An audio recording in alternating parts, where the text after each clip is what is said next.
In the silence of the Spartan night, young men moved without torches. They carried daggers, not shields, and their targets were not foreign enemies, but the enslaved population beneath them. The institution known as the Krypteia existed at the intersection of fear, discipline, and state survival. It was not a myth invented by later moralists, nor merely a coming-of-age ritual exaggerated by hostile historians. References from Plutarch and Aristotle confirm its presence within Spartan society, though its precise structure remains debated. What is not debated is its purpose: the control of the helot population through calculated terror. To understand the Krypteia, one must first understand Sparta itself. The city-state of Sparta was unlike any other in the Greek world. Its political system balanced dual kingship, a council of elders, and magistrates known as ephors. Beneath this austere political order lay a rigid social hierarchy. At the top stood the Spartiates, full citizens trained from childhood for war. Below them were the perioikoi, free but politically subordinate. At the bottom were the helots, a vast enslaved population primarily drawn from conquered Messenia. The demographic imbalance was extreme. By the classical period, helots likely outnumbered Spartiate citizens by a significant margin, perhaps 7-1 or more. This imbalance was not theoretical, it was existential. The entire Spartan system depended on helot agricultural labor to sustain its professional warrior class. Without helots, there was no Spartan army. Yet the very existence of that army was required to keep the helots subdued. This paradox shaped every institutional decision Sparta made. Following the Messenian Wars between the 8th and 7th centuries BCE, Sparta transformed from a typical Greek polis into a militarized society. The conquest of Messenia brought fertile land and a massive enslaved population, but also created a permanent security crisis. The helots were not foreign chattel dispersed across households. They were an entire, subjugated people with collective memory, land attachment, and shared identity. Revolt was not hypothetical. It was expected. The Agoge, Sparta's state-controlled education system, forged boys into soldiers through deprivation, discipline, and communal loyalty. Yet within this already harsh system emerged something darker. According to Plutarch's account in Life of Lycurgus, the ephors annually declared war on the helots. This legal fiction ensured that killing a helot did not constitute religious pollution. It removed moral barriers. From among the most promising young men, a select group was chosen. These youths were sent into the countryside armed with daggers, minimal provisions, and instructions to survive by stealth. By day, they concealed themselves. By night, they moved. Their task, as described by Aristotle in his Politics, included killing helots deemed strong, influential, or potentially rebellious. This was not random slaughter. It was strategic decapitation. Sparta understood insurgency before the term existed. Large-scale revolts require leadership, coordination, and confidence. By targeting physically capable or assertive helots, the Krypteia functioned as an early counterinsurgency mechanism. Its violence was selective, but visible enough to cultivate fear. The message was clear: strength among the oppressed would be extinguished. The psychological dimension was essential. Terror, when institutionalized, becomes policy. Helots were reportedly forced into ritual humiliation, including intoxication displays meant to warn Spartan youth against excess. Such practices reinforced dominance. Yet the Krypteia added unpredictability. A helot could labor obediently by day and still face death at night without formal accusation or trial. This unpredictability fractured solidarity. The political background reinforces this interpretation. The ephors, elected annually, held significant authority over internal security. Their declaration of war on the helots suggests that the Krypteia was not rogue violence but state-sanctioned practice. It aligned with Sparta's broader strategic doctrine: internal stability above all else. Unlike Athens, which invested in naval power and imperial alliances, Sparta focused inward, maintaining control over the Peloponnese through alliances structured under the Peloponnesian League. Yet even Sparta's external wars were shaped by helot anxiety. During the Persian Wars in the early 5th century BCE, Sparta hesitated to deploy its full force abroad without safeguards at home. The fear of helot uprising limited strategic flexibility. When the Great Earthquake struck Laconia around 464 BCE, helots and Messenians revolted in what became the Third Messenian War.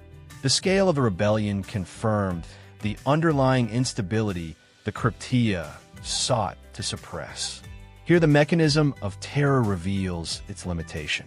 Decades of intimidation did not eliminate the desire for freedom. Instead, it may have deepened resentment.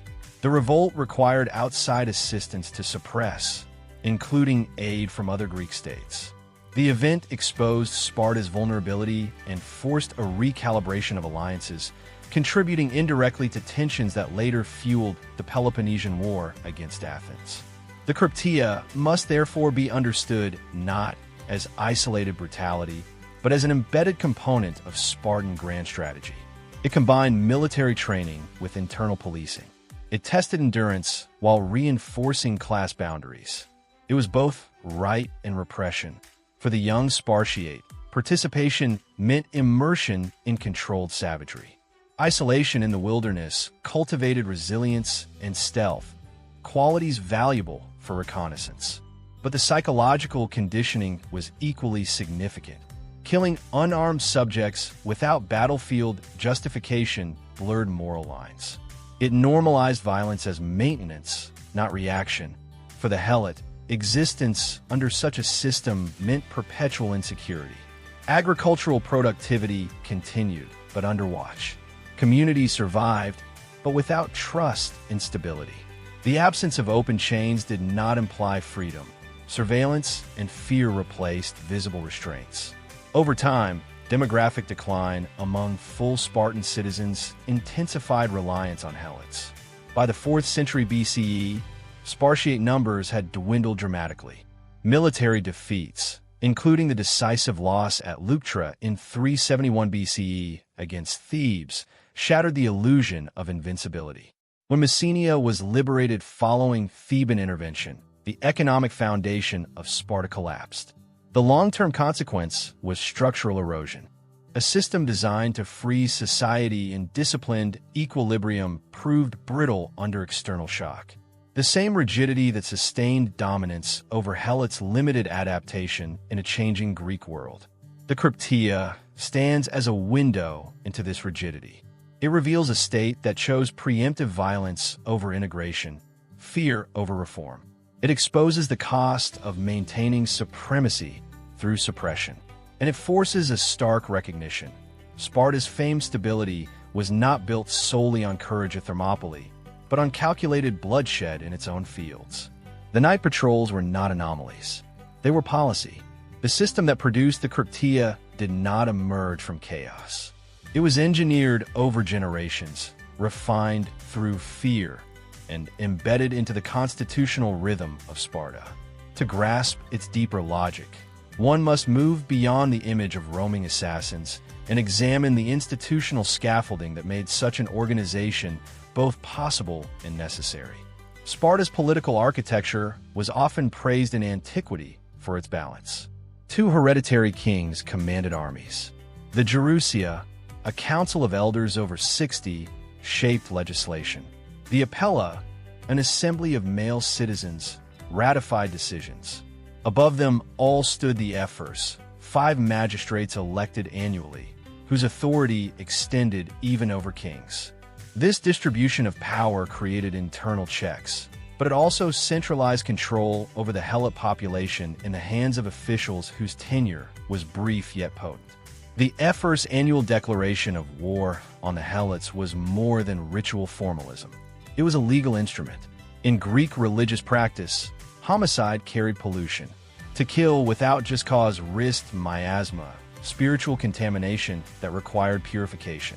By formally declaring war, the ephors suspended this constraint. The killing of helots became an act of war rather than murder. This bureaucratic maneuver reveals calculated intent. Violence was sanitized through procedure. The social environment that sustained this mechanism was one of perpetual mobilization. Spartan boys entered the agoge at age 7, removed from family households and reorganized into age cohorts under state supervision. Hunger was deliberate. Clothing was minimal. Pain was normalized. Theft was encouraged, but punishment followed if one was caught. The lesson was not morality, but efficiency. Success required stealth. Within this training structure, the Krypteia functioned as an advanced stage. It was not imposed on every youth. Ancient testimony suggests selection based on perceived excellence. The chosen were sent out with minimal equipment, forced to live off the land, to move silently, to endure exposure. The environment of Laconia, with its valleys and ridges, became a proving ground.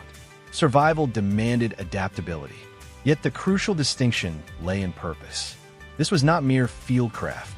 Aristotle's remark that the Krypteia killed helots considered most vigorous or influential suggests targeted elimination. The objective was preemptive suppression. In modern terms, it resembled internal counterintelligence combined with terror operations. The strategic logic was grounded in demographics. After the conquest of Messenia, the helots were not dispersed randomly. Many remained concentrated in their ancestral regions, particularly in Messenia itself. Their attachment to land preserved collective identity. Sparta therefore faced not scattered slaves, but a subjugated nation. Historical memory persisted. The Messenian Wars had demonstrated that helots were capable of organized resistance. Sparta's solution was layered control. Helots were required to deliver a fixed portion of agricultural produce to their Spartan masters. They lived in family units, unlike many chattel slaves elsewhere in Greece. This relative autonomy in domestic life may have improved productivity, but it also preserved communal bonds. Such bonds were dangerous. Periodic displays of dominance reinforced hierarchy. Accounts mention that helots were compelled to wear distinctive clothing and endure ritual humiliations. While some of these details come from later sources and must be approached cautiously, the broader pattern of systemic degradation is consistent across testimonies. The objective was psychological subordination. The Krypteia intensified this environment by removing predictability. Public punishment can create martyrs. Secret elimination dissolves them. A strong helot might simply disappear. The absence of formal accusation denied the community a rallying point. Fear became diffuse. This method aligns with Sparta's broader military culture. Spartan hoplite warfare emphasized cohesion, discipline, and controlled aggression. On the battlefield, Spartans advanced in formation, shields locked. Individual heroics were secondary to collective stability. Internally, however, cohesion among helots had to be prevented. The Krypteia inverted the battlefield principle. It fractured potential formation before it could assemble. The impact on Spartan youth must also be examined. Participation in sanctioned killing outside formal war blurred distinctions between civic duty and personal violence. The agoge cultivated emotional restraint, but the Krypteia demanded intimate confrontation. A dagger attack in darkness requires proximity. It strips combat of spectacle. There are no ranks, no trumpets, no shared adrenaline of phalanx advance. Only the individual and the target. This intimacy likely reinforced ideological separation. The helot ceased to be a laborer within economic exchange and became a latent enemy. The psychological transformation of citizen into silent enforcer solidified the belief that survival required domination. External observers were aware of this system. Greek writers often contrasted Spartan austerity with Athenian openness. Yet the darker mechanisms were not universally admired. The image of Sparta as virtuous and disciplined coexisted with recognition of its dependence on coercion. Even within the Peloponnesian League, Allied states understood that Sparta's internal order relied on force applied to a captive majority. The earthquake of 464 BCE exposed the fragility beneath the facade. When seismic devastation struck Laconia, helots and Messenians seized the opportunity to rebel. The uprising was not spontaneous chaos. It was organized resistance. They fortified Mount Ithome, and required years to subdue. Sparta's request for external assistance, including from Athens, demonstrated the scale of the threat. In the aftermath, mistrust deepened. Sparta dismissed Athenian troops sent to help, fearing ideological contamination. Democratic Athens represented a different political model, one potentially attractive to oppressed populations. Internal security concerns thus influenced diplomatic rupture. The path toward the Peloponnesian War was shaped not only by imperial rivalry, but by Spartan anxiety over control. The Krypteia, therefore, operated within a state perpetually conscious of its numerical inferiority. It was a symptom of structural imbalance. Sparta had achieved military supremacy in the Peloponnese, yet that supremacy was built on conquered land worked by unwilling hands. The constant rehearsal of fear maintained equilibrium, but equilibrium required repetition. As Spartan citizen numbers declined in the 4th century BCE due to inheritance concentration, war casualties, and rigid citizenship laws, dependence on helots intensified. Paradoxically, the fewer the citizens, the greater the need for repression. This demographic contraction magnified vulnerability. When Theban forces under Epaminondas invaded Laconia and later liberated Messenia, they did more than win a battle. They dismantled the economic base that had sustained the Spartan system for centuries. Without Messenian helots, Spartan agriculture faltered. The disciplined warrior elite could not feed itself. The legacy of the Krypteia thus extends beyond individual acts of killing. It represents a state's attempt to freeze time through fear. It reveals a political order that chose to institutionalize nocturnal violence rather than renegotiate social structure. It shows how military excellence on open fields was mirrored by calculated brutality in silent countryside. The Spartan night patrols were not excess. They were adaptation. Control over Messenia was never merely agricultural. It was strategic depth. The fertile plains west of the Taygetus Mountains provided grain, security buffers, and manpower that allowed Sparta to maintain a full-time warrior class. But that same geography created exposure. The mountain range did not seal rebellion. It contained it temporarily. Helots in Messenia could withdraw into high ground, fortify positions, and await opportunity. Spartan military adaptation must be read against this terrain. The hoplite phalanx, for which Sparta became renowned, was optimized for open field engagements between citizen armies. Yet internal security demanded a different form of warfare. The Krypteia operated beyond the phalanx model. It was asymmetrical, decentralized, and intimate. In a sense, Sparta maintained two parallel doctrines: formalized interstate combat and shadow suppression within its own borders. This duality shaped training. The Agoge's emphasis on endurance, minimalism, and silence prepared youth not only for battle, but for prolonged surveillance. Living without comfort hardened them physically, but it also conditioned them psychologically to deprivation. A young Spartan dispatched into the countryside as part of the Krypteia was not improvising. He was executing a curriculum. Ancient sources do not provide operational manuals, yet fragments allow reconstruction. Plutarch notes that these youths hid by day and moved at night. They carried daggers rather than heavy armor, suggesting mobility over confrontation. The absence of shields indicates that engagement was meant to be swift, not sustained. Surprise was the weapon. Siege mechanics, in the conventional Greek sense, rarely applied within Laconia. The helots were agricultural laborers dispersed across estates, rather than urban rebels holding fortified cities. However, during large-scale uprisings such as the revolt after the earthquake, siege warfare became relevant. Mount Ithom's fortification by rebels forced Sparta into prolonged containment. This episode exposed a limitation of the Krypteia system. Selective terror could deter individuals, but once collective rebellion reached critical mass, conventional warfare returned. The memory of such uprisings reinforced preventative doctrine. Sparta could not afford another Ithome. The cost in manpower and prestige was too high. Therefore, the strategy emphasized early detection of leadership nodes within helot communities. Aristotle's description that the most vigorous helots were targeted aligns with this preventative calculus.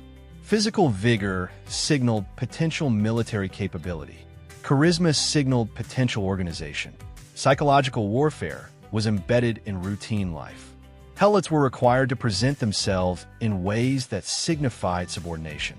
Public rituals of humiliation, whether exaggerated in later accounts or not, reflect a credible pattern of dominance displays. But the Krypteia extended psychological pressure into the unseen hours.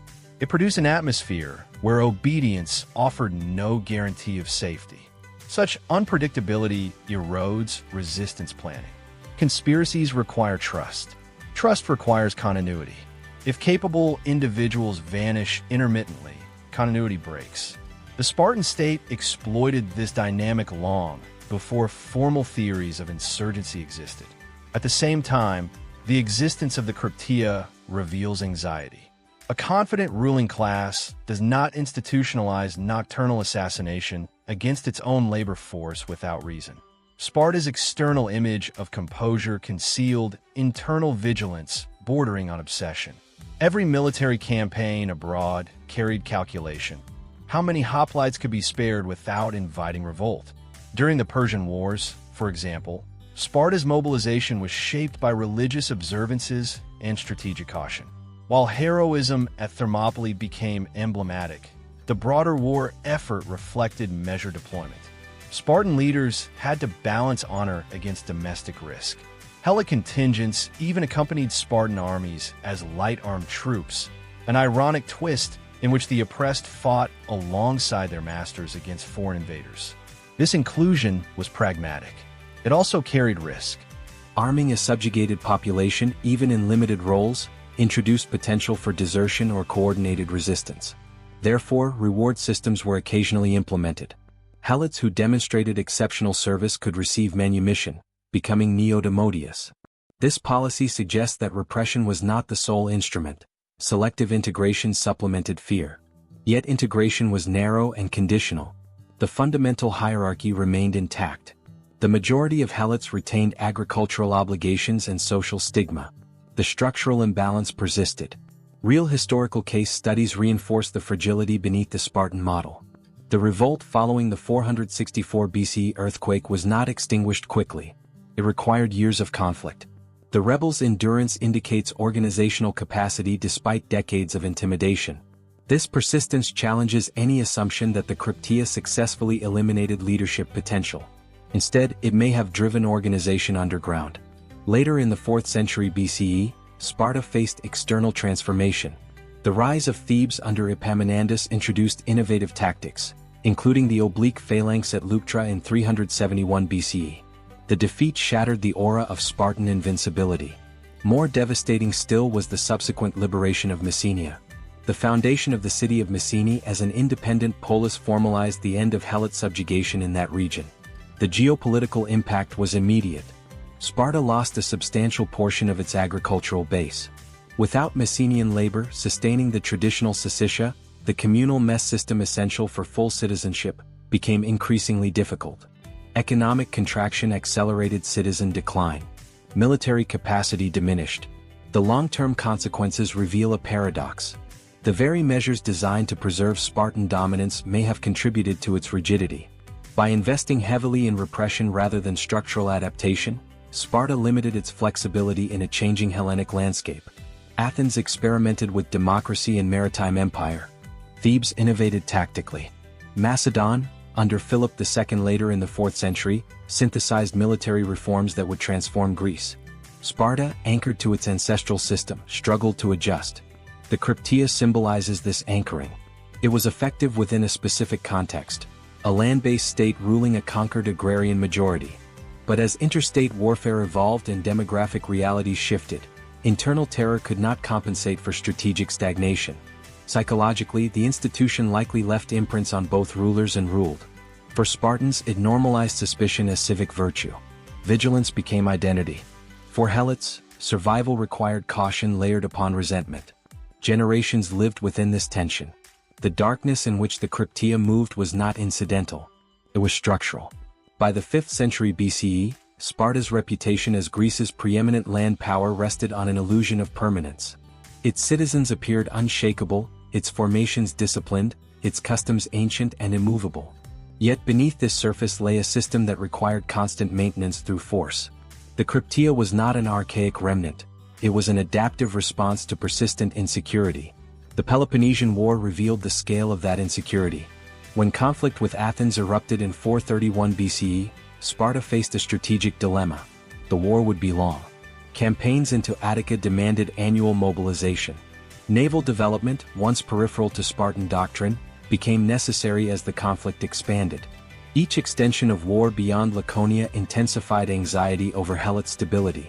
Thucydides records a revealing episode during the war. Sparta announced that helots who believed they had rendered exceptional service might claim freedom. Around 2,000 reportedly came forward. After selection and ritual, they disappeared. The historian implies they were executed. Though details remain sparse, the incident reflects a pattern consistent with Krypteia logic. When potential cohesion among helots surfaced, particularly among those who had borne arms, the response was elimination. This was not random cruelty. It was strategic containment. A helot who fought effectively gained confidence and prestige. In a population already numerically dominant, prestige could translate into influence. By removing such individuals, Sparta neutralized embryonic leadership. The method echoed the earlier practice described by Aristotle. The war also forced Sparta to innovate militarily. Under pressure from Athenian naval supremacy, Spartan leaders such as Lysander developed fleet capabilities. Persian funding facilitated shipbuilding, shifting Sparta into maritime competition. Yet every new front created strain at home. The more Spartans operated abroad, the thinner domestic oversight became. The Krypteia's role in compensating for this dispersion likely intensified. Psychological warfare during this period operated on multiple levels. Against Athens, Sparta cultivated alliances within the Peloponnesian League, presenting itself as defender of traditional autonomy against imperial overreach. Internally, however, autonomy did not extend to helots. The contrast is stark. Sparta justified war externally in the language of freedom while denying it systematically within its own territory. After Athens' defeat in 404 BCE, Sparta briefly stood as hegemon of Greece. Yet hegemony exposed weaknesses. Garrisons were placed in former Athenian territories. Harmas governed allied cities. The Spartan model, rigid and austere, proved difficult to export. Meanwhile, the helot question remained unresolved. Victory abroad did not dissolve structural imbalance at home. Demographic decline among Spartiates accelerated during the 4th century. Land ownership consolidated among fewer families. The number of full citizens eligible to participate in the syssitia and military service shrank dramatically. Contemporary observers, including Aristotle, criticized the concentration of property and its impact on equality within the ruling class. As citizen numbers fell, dependence on subordinate populations increased. This dependence sharpened the logic of repression. With fewer Spartiate bodies available, the margin for error in internal security narrowed. The Krypteia, whether operating in its earlier form or evolving into other surveillance mechanisms, remained conceptually central. Remove threats before they coalesce. The decisive rupture came with Theban ascendancy. In 371 BCE, at Leuctra, Epaminondas deployed a deepened left-wing formation that overwhelmed the Spartan right. The defeat killed a significant number of elite Spartiates. The psychological blow was immense. For centuries, Spartan hoplites had been considered nearly invincible in set-piece battle. That myth ended on the Boeotian plain. The aftermath was more devastating than the battle itself.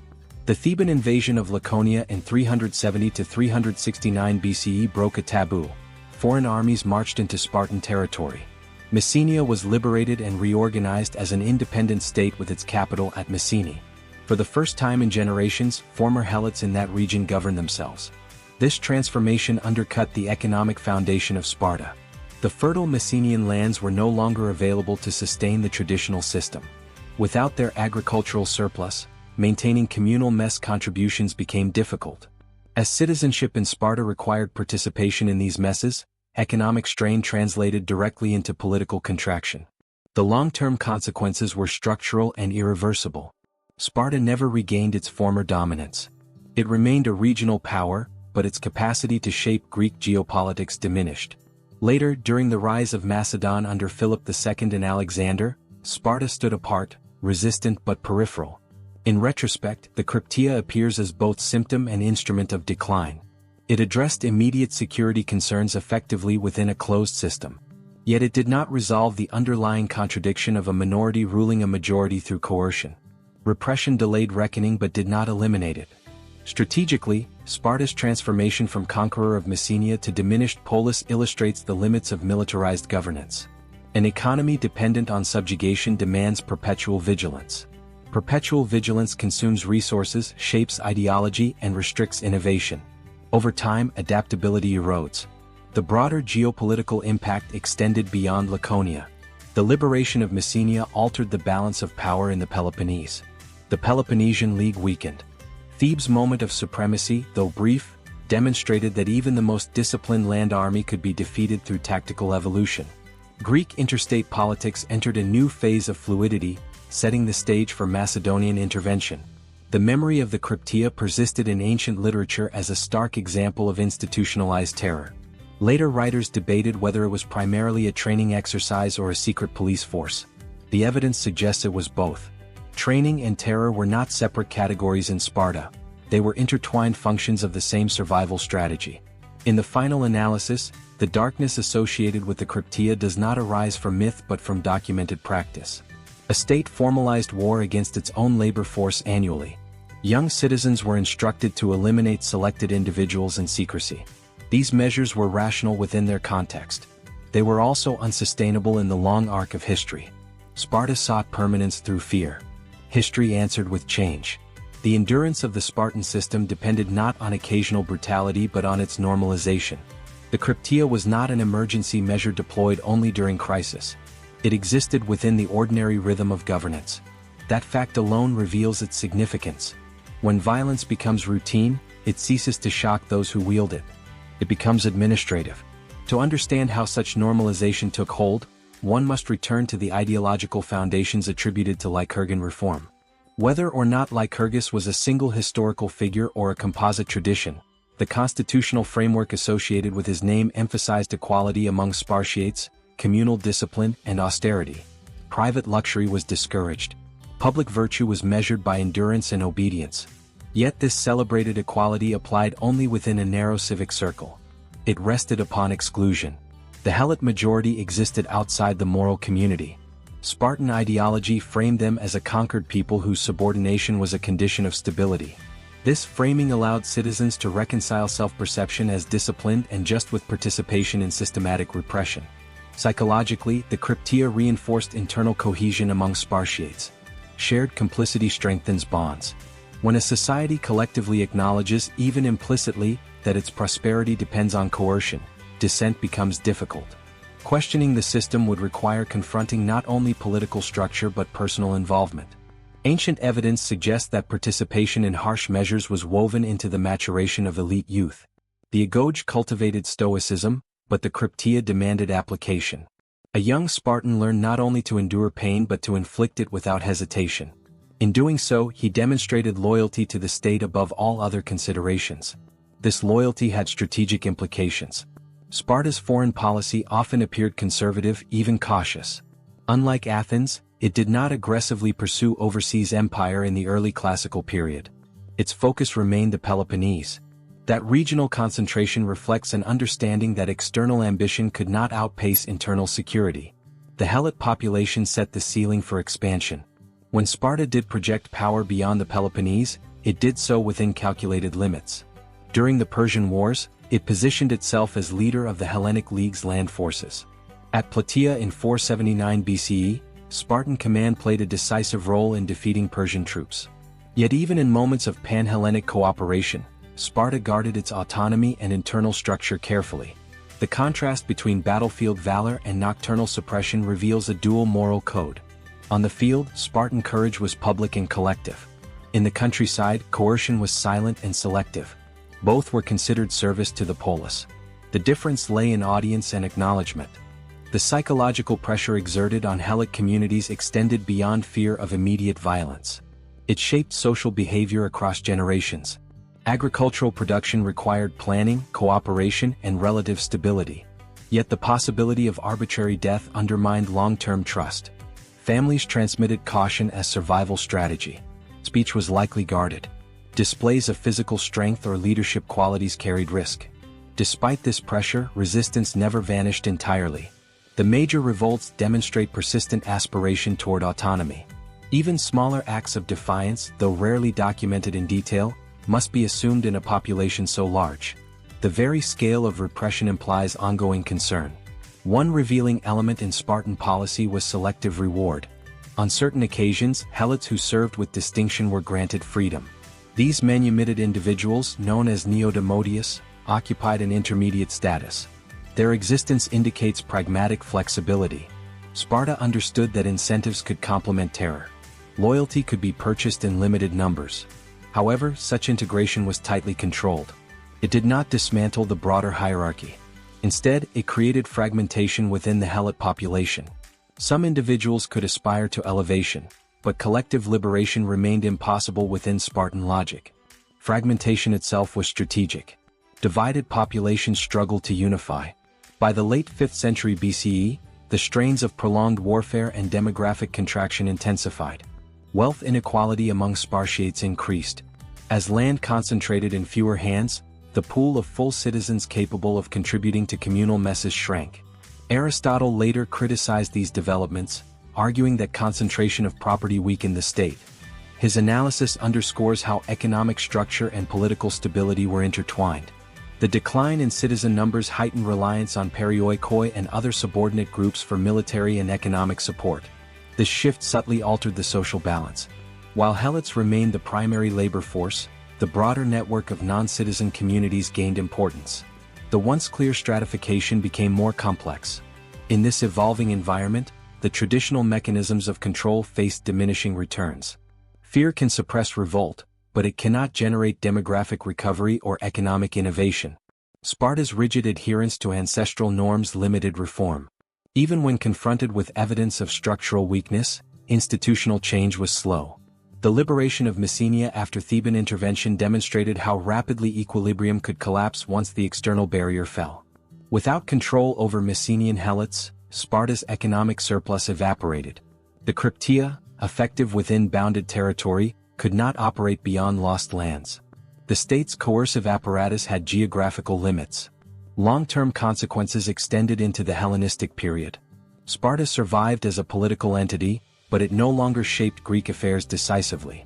Attempts at reform in the 3rd century BCE under kings like Agis IV and Cleomenes III sought to restore aspects of the old order, including land redistribution and renewed discipline.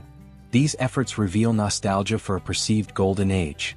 Yet they also underscore recognition that the traditional system, including its reliance on helot labor, had become untenable. Strategically, the Spartan experience offers a case study in the limits of repression as statecraft. The Krypteia achieved short-term objectives: deterrence, fragmentation, and psychological dominance. It integrated training with surveillance. It aligned ideology with coercion. But it did not resolve the central contradiction of minority rule. Measured against centuries, the cost becomes visible. A society oriented toward preventing internal uprising must devote energy inward. Innovation slows. Demographic shifts carry amplified impact. External adversaries exploit rigidity. The Spartan night patrols operated in darkness to preserve daylight order. Yet order maintained through fear remains fragile. Sparta's system did not collapse in a single moment of moral reckoning. It thinned gradually, hollowed from within by forces it had long attempted to suppress or ignore. The Krypteia, once an instrument of calculated control, became emblematic of a deeper contradiction: the belief that stability could be preserved indefinitely through vigilance alone. By the early 4th century BCE, the numerical decline of full Spartan citizens had reached critical proportions. Ancient estimates suggest that the number of Spartiates had fallen from several thousand in the 5th century to perhaps only a few hundred by the time of Leuctra. This contraction was not solely the result of battlefield casualties. It reflected inheritance patterns, property concentration, and rigid citizenship requirements tied to communal mess contributions. Those unable to contribute lost status. The citizen body narrowed.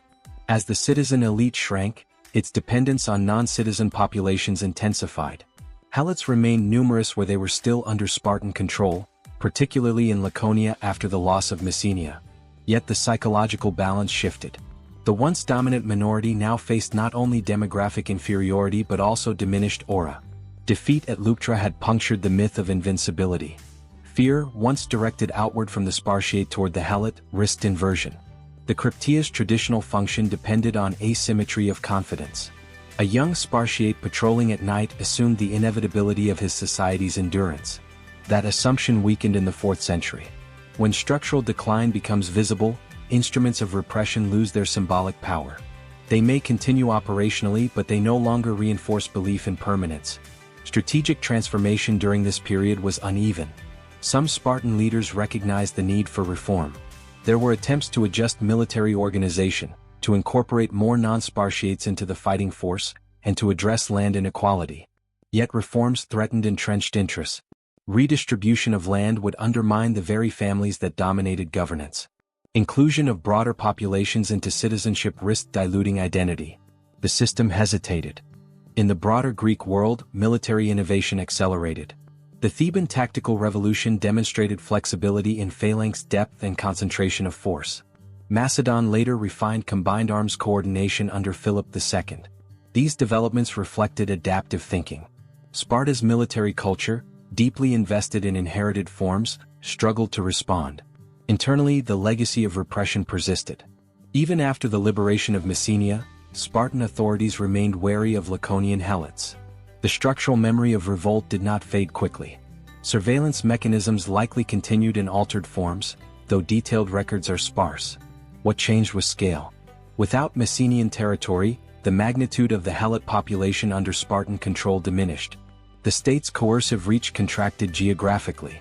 The geopolitical landscape of Greece shifted decisively in the later 4th century BCE. Macedonian ascendancy under Philip II and later Alexander reorganized the balance of power. Sparta, resistant to joining the Corinthian League, found itself isolated. Its refusal reflected enduring commitment to autonomy and tradition. Yet isolation also meant marginalization. In this new order, the Krypteia's historical role became part of a fading epoch. The Hellenistic kingdoms operated on different administrative models, incorporating diverse populations under monarchic rule. Large-scale standing armies, professional bureaucracies, and urban foundations characterized the era. Sparta's earlier model of citizen warriors sustained by enslaved agricultural labor appeared archaic. Long-term consequences of the Spartan system reverberated beyond Laconia. Greek political thought absorbed lessons from Sparta's rise and decline. Philosophers examined its constitution with both admiration and critique. Plato saw elements worthy of imitation in communal discipline, yet Aristotle identified structural flaws, particularly in property distribution and demographic management. The tension between equality within the ruling class and inequality toward the majority became a point of analytical scrutiny. From a psychological perspective, the Krypteia illustrates how states internalize fear. The institution was not solely about eliminating specific individuals, it was about sustaining a mindset.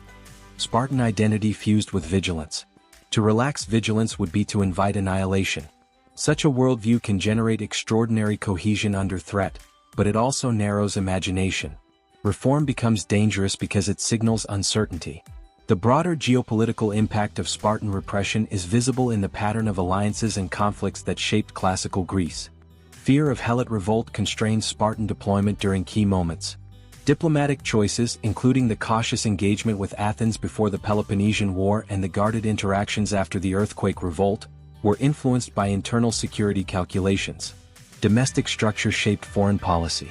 When Messenia was finally freed, it did not merely alter Spartan economics, it reshaped regional identity. A people long suppressed re-entered the Greek political sphere as an autonomous community. The foundation of Messene symbolized reversal of centuries of domination. For Sparta, this reversal underscored the impermanence of systems built on coercion. Yet Sparta did not vanish. It adapted partially, persisted symbolically, and retained cultural prestige associated with austerity and martial virtue. Even in diminished form, it attracted admiration from later thinkers and rulers who saw in its discipline an antidote to perceived decadence elsewhere. The darker elements, including the Krypteia, became subjects of moral reflection rather than living practice. In measured analysis, the Krypteia cannot be dismissed as aberration nor inflated into legend. It was a calculated component of governance in a society structured around conquest and minority rule. It combined youth training with internal policing. It embodied strategic rationality within its context. And it revealed the cost of that rationality over time. Sparta sought to secure eternity through control of the night. History proved that no night remains unbroken. By the time later Greek writers reflected on Sparta, the Krypteia had already begun to pass from lived institution into historical memory. That transition altered its meaning. What had once functioned as an operational mechanism of control became a subject of ethical inquiry, political comparison, and cultural interpretation. Writers such as Plutarch, composing centuries after classical Sparta's peak, approached the institution through a moralizing lens. In his Life of Lycurgus, he describes the annual declaration of war on the helots and the nocturnal killings carried out by selected youths. His account preserves key structural elements, but it is framed within biography and character study rather than administrative record. The Krypteia appears both as training exercise and as instrument of terror. Aristotle, writing closer in time to Sparta's height and decline, offered a more analytical critique. In his examination of constitutions, he identified structural weaknesses within the Spartan system, including the concentration of land and the vulnerability created by reliance on helot labor. His reference to the Krypteia emphasizes its role in killing particularly strong helots. The tone suggests not admiration but recognition of systemic harshness. The very need for explanation indicates that Sparta's practices were distinct within the Greek world. Other polis employed slavery, yet none institutionalized an annual declaration of war against their enslaved population in the same formalized manner. The uniqueness of the Krypteia lay in its fusion of youth initiation, state security, and legalized homicide.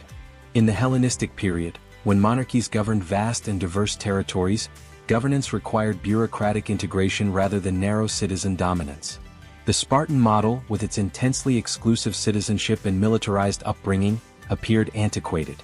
The Krypteia, in that broader context, symbolized a rigid polis struggling to preserve autonomy in a transformed world.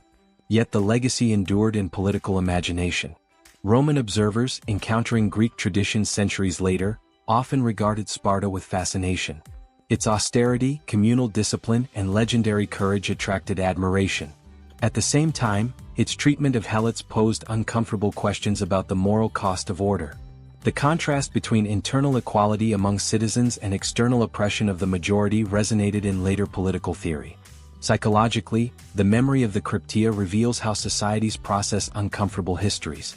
Some accounts minimized its severity, presenting it primarily as survival training. Others highlighted its brutality. The divergence reflects broader debates about Sparta's character.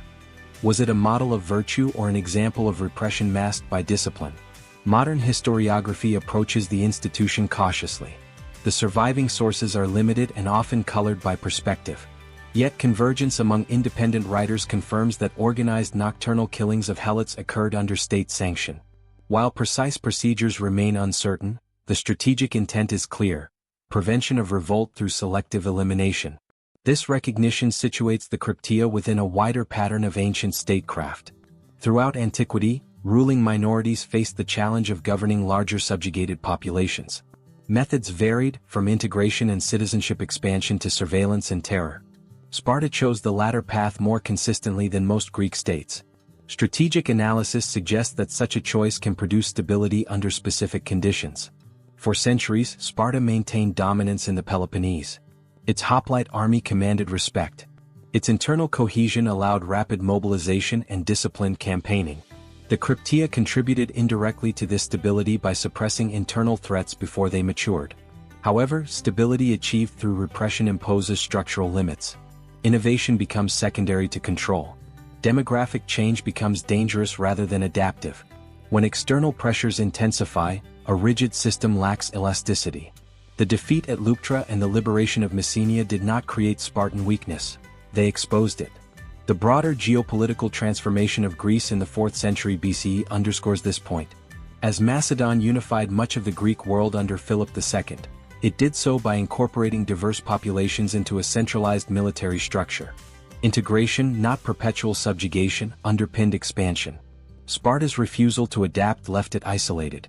The long arc of Spartan history thus reveals a trajectory from conquest and consolidation to contraction and symbolic persistence. The Krypteia occupies a central place in that arc. It represents the method by which early dominance was secured and the rigidity that later hindered transformation. Measured against centuries, the institution appears neither anomalous nor inevitable. It was a strategic choice shaped by geography, demography, and political ideology. The conquest of Messenia created an opportunity for wealth and power. It also created a permanent internal frontier. Sparta chose to police that frontier through fear rather than restructure society. The human cost, though sparsely documented in individual narratives, was real. Generations of helots lived under threat of arbitrary death.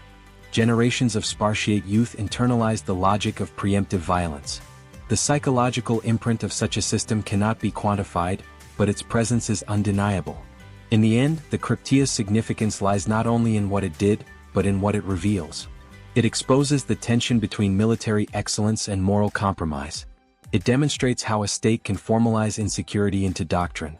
It shows that domination sustained by silence requires constant repetition. Sparta mastered the art of fighting in daylight. It also mastered the art of ruling in darkness.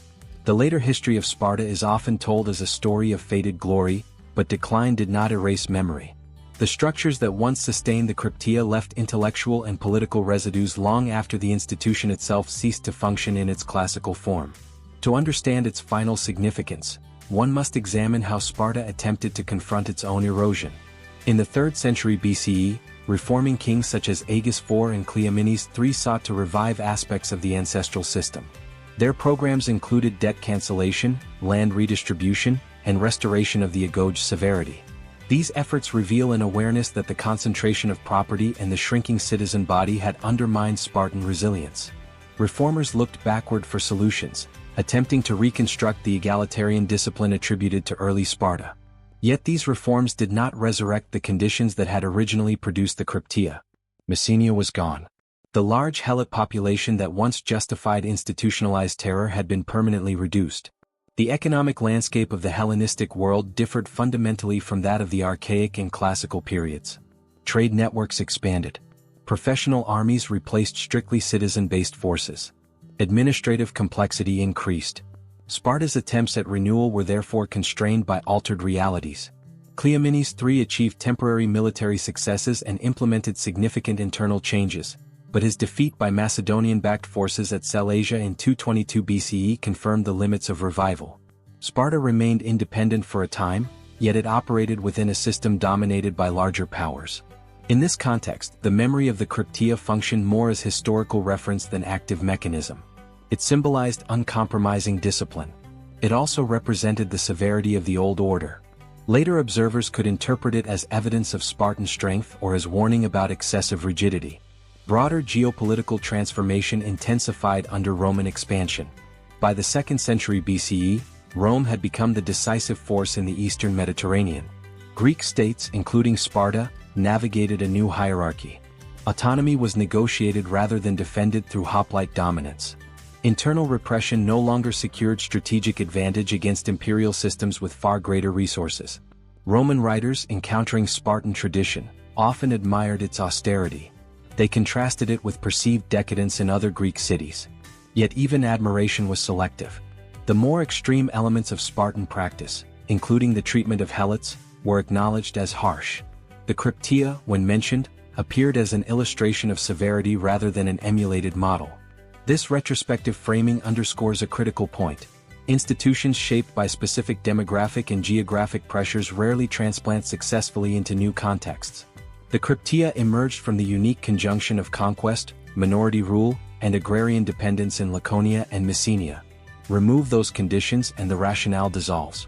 Strategic analysis of Sparta's trajectory highlights the interplay between internal order and external ambition. Early Spartan expansion into Messenia created wealth and security buffers. Yet that expansion embedded a permanent internal threat. The solution, structured terror, proved effective for centuries. However, it tied Spartan identity to repression. When circumstances shifted, adaptation required questioning foundational practices. That questioning came too late or too cautiously. Psychological continuity also played a role. Societies that define themselves through endurance and suspicion may resist reforms perceived as weakening discipline.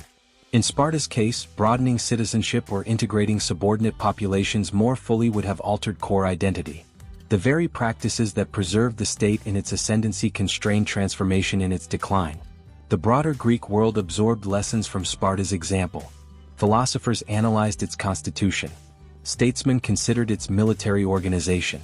Yet few sought to replicate its internal repression mechanisms.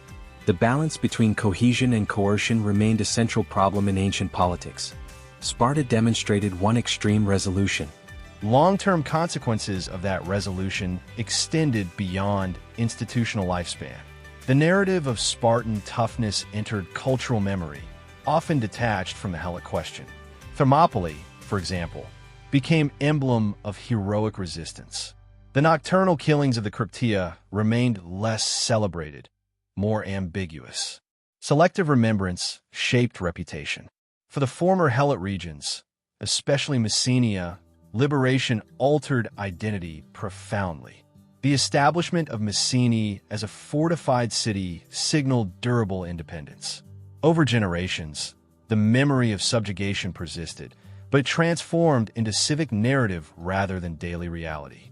The shift from enforced silence to political voice marked a structural reversal. In geopolitical terms, Sparta's decline contributed to a redistribution of power within Greece that facilitated Macedonian consolidation.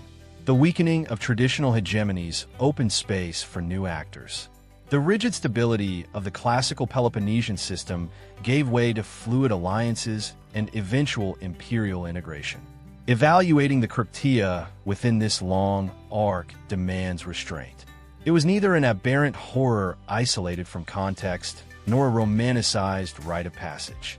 It was a policy instrument rooted in demographic anxiety and strategic calculation. Its endurance reflects effectiveness within defined parameters. Its disappearance reflects transformation of those parameters. Sparta's history, thus, offers a measured lesson. A state can maintain dominance for generations through disciplined structure and uncompromising enforcement. Yet when enforcement becomes the core of identity, adaptation narrows. Over time, external change outpaces internal rigidity. The night patrols once symbolized control over uncertainty. In the end, uncertainty prevailed. As centuries passed and Sparta's political influence diminished, what remained was not the machinery of the Krypteia, but its imprint on historical consciousness. The institution became a lens through which later generations examined the relationship between power and fear, discipline and domination. Its operational details faded, yet its structural meaning endured. The classical Greek world had revolved around the polis, a community defined by citizen participation and shared defense. Sparta represented an extreme variant of this model. Citizenship was narrow, obligations were total, and equality existed only within a sharply bounded class. The Krypteia exposed the cost of maintaining that boundary. It was the enforcement arm of exclusion. In examining long-term consequences, one must consider how internal repression shaped Sparta's diplomatic posture. A state preoccupied with preventing insurrection rarely embraces expansive political experimentation. Spartan conservatism was not accidental. It was protective. Legal reforms were limited. Economic diversification was minimal. Maritime engagement developed late and under pressure. The fear of destabilizing internal hierarchies restrained innovation. This restraint had cumulative effects. While other Greek states experimented with federations, naval empires, and broader citizenship policies, Sparta adhered to ancestral frameworks. Even alliances within the Peloponnesian League were structured to preserve Spartan primacy rather than encourage equal integration. The hegemonic system depended on prestige and intimidation, mirroring internal dynamics on a regional scale. The psychological environment cultivated by the Krypteia contributed to this posture. A ruling elite trained from youth to anticipate revolt internalized suspicion as prudence. External diplomacy, like internal governance, was approached cautiously. Trust was scarce. Control was prioritized. When Macedonian power rose in the 4th century BCE, it did so through synthesis. Philip II reorganized military formations, integrated diverse populations, and created a centralized command structure capable of sustained campaigns beyond Greece. Sparta's insular model could not compete. Its identity, forged in resistance to internal threat, offered limited tools for confronting expansive monarchies. Under Roman hegemony, Sparta's autonomy became ceremonial. It retained local institutions and cultivated its austere reputation, sometimes even exaggerating aspects of traditional practice for visiting observers. The agoge was revived in modified form as a cultural display. Yet the socioeconomic conditions that once necessitated the Krypteia no longer existed. The Roman system incorporated slavery on a vast scale, but governance relied on different administrative principles. The absence of the Krypteia in later Spartan practice underscores a key analytical point. Institutions born of specific structural tensions dissipate when those tensions transform. Without a massive, territorially concentrated helot population and without the same demographic imbalance, the rationale for systematic nocturnal assassination evaporated. Historians examining Sparta must therefore navigate between myth and minimization. Some later admirers emphasize Spartan virtue while downplaying internal coercion. Others highlighted brutality to critique militarism. A measured assessment acknowledges both discipline and repression as intertwined elements of the same system. The Hella experience, though sparsely documented from their own perspective, remains central. Their labor sustained the warrior elite. Their resistance shaped policy. Their eventual liberation reshaped regional politics. The Krypteia was directed at them, but its existence also defined the character of their rulers. The relationship was reciprocal in consequence, if not in power. Strategically, Sparta's reliance on fear achieved longevity, but not permanence. For nearly 3 centuries after the conquest of Messenia, the state maintained dominance. That duration demonstrates efficacy. Yet longevity should not be confused with inevitability. Once external pressures intensified and internal demographics shifted, the equilibrium collapsed rapidly. The broader geopolitical impact of Sparta's rise and decline influenced Greek political thought deeply. Debates about mixed constitutions, civic equality, and the balance between order and freedom drew upon Spartan example. The memory of the Krypteia served as a cautionary reference point in discussions about the limits of state authority. In modern analysis, the institution invites comparison with other systems of surveillance and preemptive control.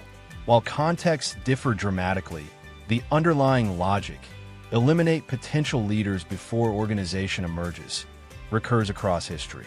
Sparta's experience illustrates both the tactical effectiveness and strategic cost of such methods. The measured historical intensity of the subject resists simplification. The Krypteia was not an uncontrolled death squad acting beyond law. It was integrated into law through ritual declaration of war. It was not a random outbreak of cruelty. It was targeted and selective. It was not eternal. It was contingent. Sparta's broader transformation from dominant land power to peripheral state reflects the limits of rigidity. Its cultural memory endured, but its geopolitical centrality did not. The night patrols faded into history, leaving behind questions about how societies justify coercion in the name of stability. In the final assessment, the Krypteia stands as a stark demonstration of a state choosing prevention through fear rather than reconciliation through reform. It maintained order for generations. It constrained adaptation. It shaped identity. Sparta sought to secure its future by mastering its internal enemy. The future arrived from outside. In the end, the Krypteia was neither legend nor aberration. It was policy. It existed because Sparta believed survival required it. And for a time, that belief proved correct. The Spartan state was constructed upon a conquered foundation. The subjugation of Messenia transformed a regional polis into a dominant land power. Agricultural surplus freed citizens from manual labor, allowing continuous military preparation. Yet this arrangement embedded a permanent contradiction. A small ruling minority sustained by a large, resentful majority. The Krypteia emerged as a calculated response to that imbalance. Its mechanics were simple in outline and severe in implication. Selected youths, hardened by the agoge, moved silently through the countryside. The First annual declaration of war removed religious constraint. Targets were chosen not for random punishment, but for potential influence. The objective was deterrence through uncertainty. It was preemptive violence codified as civic duty. Strategically, the institution fit within a broader system of layer control. Public humiliation rituals reinforced hierarchy. Economic obligations ensure dependence. Selective manumission fragmented solidarity. The Krypteia functioned as the invisible edge of this structure. It was not the whole apparatus, but it was the sharpest component. For centuries, the model endured. Sparta commanded respect across Greece. Its hoplite formations dominated the Peloponnese. Its internal cohesion allowed sustained campaigns. The fear instilled among helots reduced the frequency of open revolt, though it never eliminated resistance entirely. The earthquake uprising of 464 BCE and later tensions demonstrated the limits of intimidation, yet the state persisted. The deeper cost accumulated slowly. A society organized around preventing internal collapse devotes extraordinary energy to vigilance. Innovation becomes secondary to preservation. Citizenship narrows rather than expands. Economic structures ossify. When demographic decline reduced the number of full spartiates, the system lacked elasticity. Reform threatened identity. The defeat at Leuctra and the liberation of Messenia did not merely remove territory. They dismantled the economic and psychological foundation upon which the Krypteia had operated. Without the massive helot population of Messenia, the scale of repression contracted. Without unquestioned military superiority, the aura that amplified fear dissipated. The apparatus of control could not compensate for strategic vulnerability. In the transformed Greek world of the 4th century BCE and beyond, adaptability determined survival. Thebes innovated tactically. Macedon integrated populations into a centralized war machine. Rome later extended administrative dominion across the Mediterranean. Sparta, shaped by centuries of inward vigilance, struggled to reposition itself within these broader systems. Yet the legacy of the Krypteia cannot be reduced to failure. It demonstrates how states confront structural insecurity. Faced with overwhelming demographic imbalance, Sparta chose disciplined terror rather than integration. Within its historical context, that choice was rational. It secured dominance for generations. It allowed the creation of a warrior society whose reputation endured long after its power faded. At the same time, the institution reveals the moral and strategic tension inherent in rule by coercion. Fear can suppress action, but it cannot extinguish aspiration. Selective elimination can disrupt organization, but it cannot erase memory. The liberation of Messenia proved that subjugation, however prolonged, remains contingent. The broader geopolitical consequences radiated outward. The weakening of Sparta altered the balance of power in the Peloponnese, enabling new configurations of alliance and eventually facilitating Macedonian ascendancy. Greek political thought absorbed lessons from Spartan rigidity and decline. Later observers weighed admiration for discipline against unease at repression.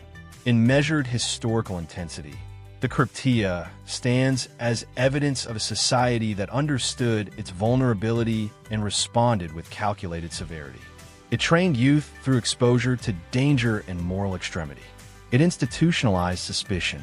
It transformed night into instrument of governance. But history is not static. Conditions shift. Power realigns. Structures built for one era confront realities of another. Sparta's mastery of internal control did not shield it from external transformation. Its citizens could eliminate potential rebels in the darkness, yet they could not eliminate change. The story of the Krypteia is therefore not merely about secret killing. It is about the architecture of fear within a disciplined state. It is about the lengths to which a ruling minority will go to preserve order. and it is about the limits of such preservation. Sparta forged stability through silence and steel. In time, both proved finite.